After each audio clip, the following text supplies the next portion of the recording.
idza kuntum ila sholati faghsilu wujuhakum wa aydiyakum ila al-marafiqi wamsahu bi ru'usikum wa arjulikum ila al-ka'bain. Kata Allah. Jadi, hai orang-orang yang beriman, kalau kalian ingin melakukan sholat, tak ada wudhu belum? Walaupun orang boleh berwudhu 1 kali untuk 5 kali sholat. Dia mana tahu sehari semalam dia tahan, ada orang yang dia tahan wudhunya. Sengaja dia memang amalannya Pak Ibu, memang tak mau dia berhadas. Ketika batal lagi berwudhu lagi dia. Ada orang yang memang tak batal, bisa. Nabi Shallallahu Alaihi Wasallam pernah 1 kali wudhu untuk 5 kali sholat. Sehari semalam. Nah, bisa seperti itu bisa. Kalau kita tak bisa, kenapa? Karena banyak kali makan kita. Iya kan? Keluar dari pengajian nanti ngopi dulu. Belum lagi nanti makan kue. Pulang ke rumah udah makan, belum ketawa itu kan? Kenapa? Karena kita anggap makan itu kalau nasi yang dimakan baru namanya makan. Kalau snack ini belum dikatakan makan.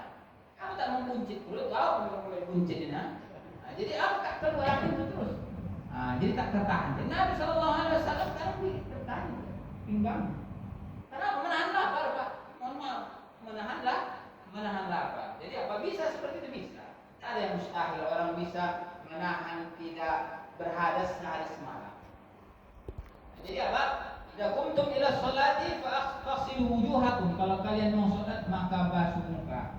Di Al-Qur'an, biasanya teks di Al-Qur'an itu Pak, Bu, itu menjelaskan secara umum saja.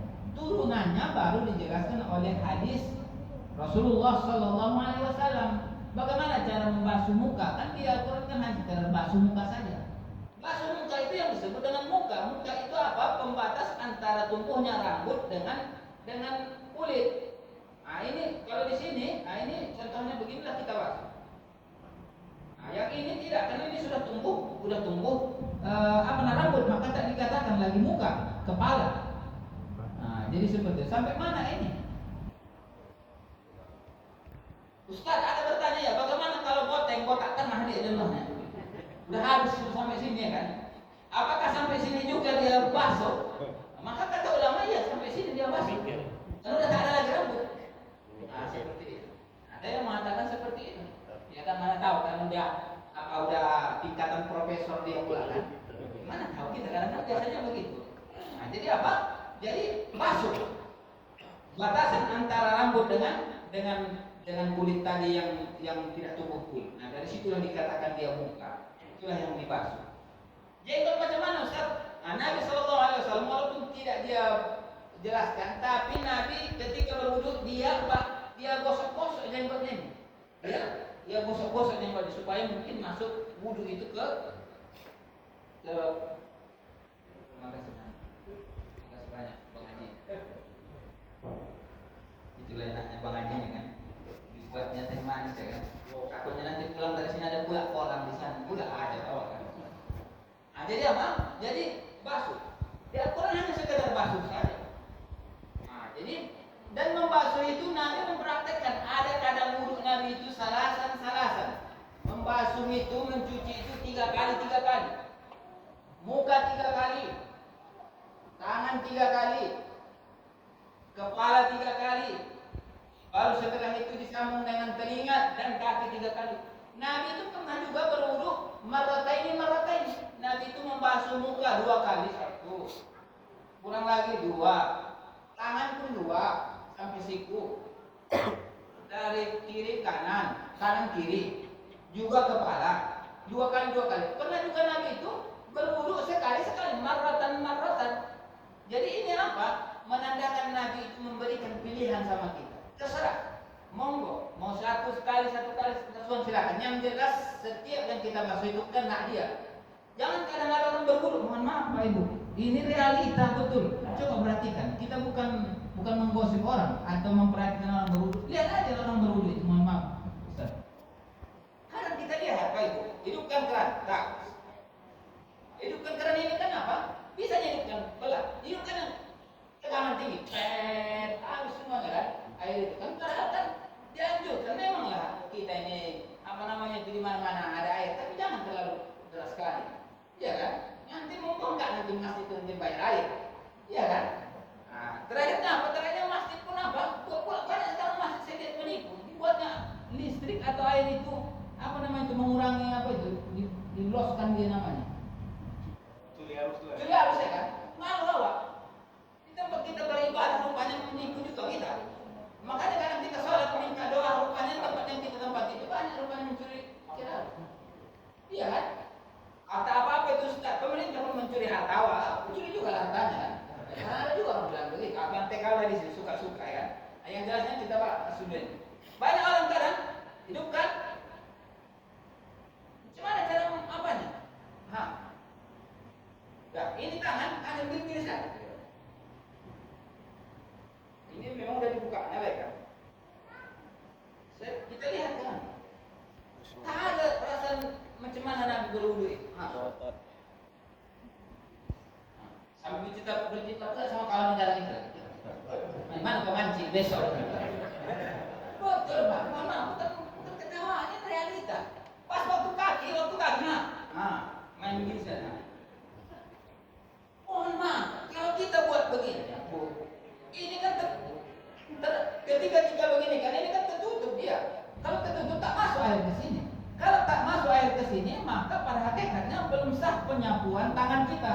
Kalau belum sah penyapuan tangan kita, maka tak sah tangan kita, tak sah tangan kita, maka tak sah wudu. Kalau tak sah wudu kita, macam mana pun jungkir baliknya kita sujud setengah jam, tak akan sah sholat kita. Capek kita gara-gara sholatnya itu wudunya tadi tak cocok, sholat kita ternyata tak terima. Inilah contoh, main begini-begini saja. Ada kadang mohon maaf. Ini yang mohon yang pakai gayung, ambil gayung, gini dia, atau gini. Ini kalau begini kan ini kan masih ada kena. Atau dibuatnya seperti ini, di bawah kan tak kena. Maka bagus lah. Tak bisa kita angkatkan itu, ambil gayung tua, gosok dia. Gosok dia. Gosok dia. Kalau bisa pakai angkat tangan itu masih ringan lagi, tak masalah. Seperti itu. Kenapa? Kan kita siram seperti ini, bawah rupanya masih lengket dengan keramik. Apa tak kena? Jadi kalau tak sah cucian kita, maka hakikatnya tak sah wudu kita. Kalau tak sah wudu kita udah jelas, berarti sholat kita pun tidak sah. Karena orang memahami, kadang sepele, hanya gara-gara apa? Mau cepat dia, kadang kan begini, kadang dia wudu situ udah tengoknya udah komat, terburu-buru. Ini pun bukan saya mengkritik. Yang di masjid-masjid, kalau bisa, kalaulah bisa pula, itu antara azan dengan qomat itu tambahlah waktunya, janganlah 15 menit. Kalau bisa setengah jam, kenapa? Kenapa? Karena banyak mayoritas orang tak melakukan sholat sunnah wudu. Padahal sholat sunnah wudu itu luar biasa Pak. Kata Nabi SAW, hadis Utsman bin Affan, man tawadda'a nahwa wudu'i hadza, summa shalla rak'atain, lam yuhditsu fiha, ghufira lahu ma taqaddama min dhanbi. Orang yang berwudu sebagaimana kupraktikkan wuduku ini, kata Utsman bin Affan, dan itu dilandaskan kepada Rasulullah. Dan dia setelah itu sholat 2 rakaat sholat sunnah wudu, sholat sunnatan wudu, raka'ataini lillahi ta'ala, Allahu Akbar, 2 rakaat. Maka kata Nabi akan diampunkan dosa-dosa kecilnya terdahulu. Kita macam mana lagi mau sholat wudu Pak? Kita anggaplah contohnya dari azan pertama, waktu azan pertama ketika bunyi begini, tin. Itu berapa menit kira-kira Pak? Sampai qomat. Ada 15 menit. Kita anggaplah 15 menit, tak masalah. 15 menit. Muadzin sudah mengambil, atau kita anggaplah 10.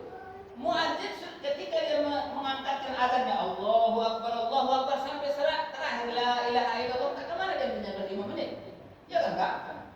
Awak makruh pula sholat ketika muadzin dari azan. Maka kita tunggulah. Udah diambilnya 5 menit. Maka tinggallah 5 menit lagi antara qomat. Maka kita pun ambillah salah satu. Kalau tak sholat sunnah wudu, pasti qobliyah paling yang kita ambil. Maka terakhirnya kan jarang orang melakukan sholat sunnah wudu karena tak cukup dari waktunya. Nanti kalau diambilnya sholat sunnah wudu, qobliyahnya tak dapat karena sudah mau qomat deh. Itu satu kerugian kita Pak. Yang kedua, ada kata Nabi, ad-du'a'u bainal azan wal iqamah mustajab. Doa yang dilantunkan hambaku dari mulai azan, dari setelah antara azan dengan qomat itu dikabulkan Allah. Mana lagi sempat kita berdoa? Assalamualaikum warahmatullahi wabarakatuh. Udah udah bunyilah kawan tuh komat, iya kan? Jadi kalau memang bisa ditambahi waktunya setengah jam atau 25 menit itu sudah jelas normal lah itu. Kecuali waktu yang mepet seperti contohnya maghrib sama subuh. Oke lah, kalau seperti itu kan memang agak cepat. Ya, tapi kalau zuhur, asar sama isya tambah waktunya setengah jam kenapa rupanya? Nah, bahkan Nabi SAW di waktu isya dilamakannya. Namun sembilan kata Umar bin Khattab itu Nabi itu melakukan rata-rata sholat isya itu ketika anak-anak kecil itu udah mulai tidur. Anak kecil zaman dulu, yang jam-jam 9 barulah tidur mereka. Jam 9 lah baru Nabi SAW melakukan sholat isya. Nah seperti itu. Jadi kita balik ke kaji kita. Jadi berwudu ini jangan hanya sekedar berwudu saja Pak. Kenapa Bu? Kenapa? Karena rentetannya luar biasa. Nah, Nabi SAW sunnah-sunnah berwudu itu pertama kita bersiwak. Siwak itu apa? Siwak itu kita membersihkan apa? Membersihkan gigi. Nah, jadi kita bilang tadi wudu itu dianjurkan ketika orang bangun malam, ketika orang mau sholat, ketika apalagi wudu itu dianjurkan ketika orang contohnya memikul jenazah. Man hamalal jenazah falyatawadda, walaupun hadisnya lemah. Orang yang memikul jenazah maka hendaklah dia berwudu. Nah, itu pun ada sunnahnya juga.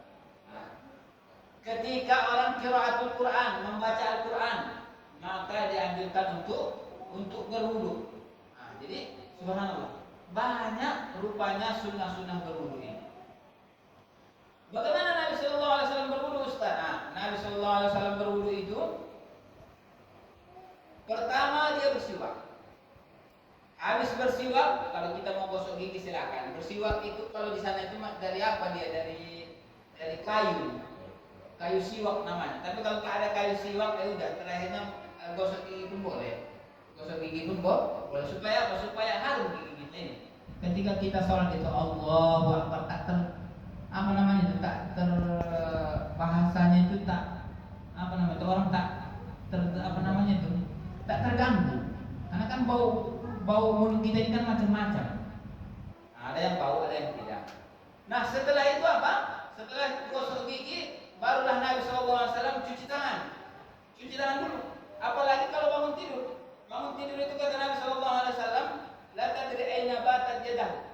Tak ada orang yang tahu ketika dia tidur kemana tangannya ini kira-kira merayap ketika orang tidur. Nah, jadi berlaku. Jadi apa? Ketika kita bangun tidur ini dibasuh dulu tangannya. Habis dibasuh tangan ini, barulah setelah itu barulah kita berwudu. Boleh kita niatkan nawaitul wudu sebagaimana yang dianjurkan di rafil hadasi asrul fardi lillahi taala. Nah, ini yang biasa. Tapi ya, tak pandai kita itu lah. Sengaja saya berwudu. Dan berwudu ini, Pak, Bu, kalau bisa dibuat dia niatnya umum. Jangan dikhususkan sengaja saya berwudu maghrib atau sengaja saya berwudu untuk sholat maghrib. Nah, ini bahaya nanti. Kenapa? Bahayanya nanti ketika wudu ibu itu masih ada mau melaksanakan sholat isya, itu tak bisa lagi dibuat untuk sholat isya, walaupun belum ada batal. Kenapa? Karena kita udah mengkhususkannya. Tadi kan sebelum kesini tadi kita berwudu untuk sengaja saya berwudu untuk sholat maghrib. Nah, jadi ada pengajian seperti ini. Nah, seperti ini kan mungkin tak adalah yang batal wudunya. Nah, pas nanti adzan berkumandang, datang perasaan kita, kan masih ada lagi wuduku. Caranya kita tak berwudu. Nah, ini bisa bahaya. Kenapa? Karena niat kita tadi innamal a'malu binniyat. Sesungguhnya amalan itu tergantung dengan niatnya. Niat kita tadi berwudu awal tadi untuk sholat maghrib, bukan untuk semua sholat. Maka diumumkan saja sebagaimana niat umum kan. Sengaja saya niat berwudu mengangkat hadas kecil. Kan Allah Ta'ala udah. Nah, seperti itu. Jadi nanti kalau datang pun sholat isya, belum lagi batal wudu kita, maka apa? Maka sah kita untuk sholat isya tanpa berwudu lagi. Nah, seperti itu. Jadi itu kuncinya tidak mengkhususkan niat. Nah, Nabi SAW berniat. Setelah berniat, barulah Nabi berkumur-kumur lagi. Ambil kumur-kumur lagi, tamat-tamat. Nabi SAW tamat-tamat. Setelah gosok gigi tadi, buangkan,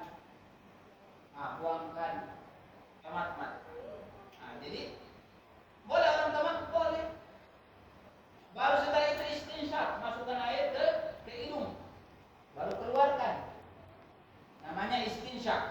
menghirup air ke hidung, baru keluarkan dia. Nah, apa manfaatnya Ustaz? Tak tahu kita, tapi ada orang dokter mengatakan orang yang ketika berwudu melazimkan seperti itu, insya Allah dia akan terbebas dari penyakit hidung, sinus. Ada kan sinus itu kan? Sinusitis. Ah, iya. Subhanallah, rupanya yang dilakukan Nabi Sallallahu Alaihi Wasallam itu memang betul-betul diakui oleh kesehatan. Nah, masukkan. Ustaz, bagaimana kalau aku hari Senin Kamis puasa Senin Kamis? Ya kadang kan ada orang puasa Senin Kamis. Apakah aku masukkan juga air ke hidung? Jangan terlalu dimasukkan, ala kadarnya saja.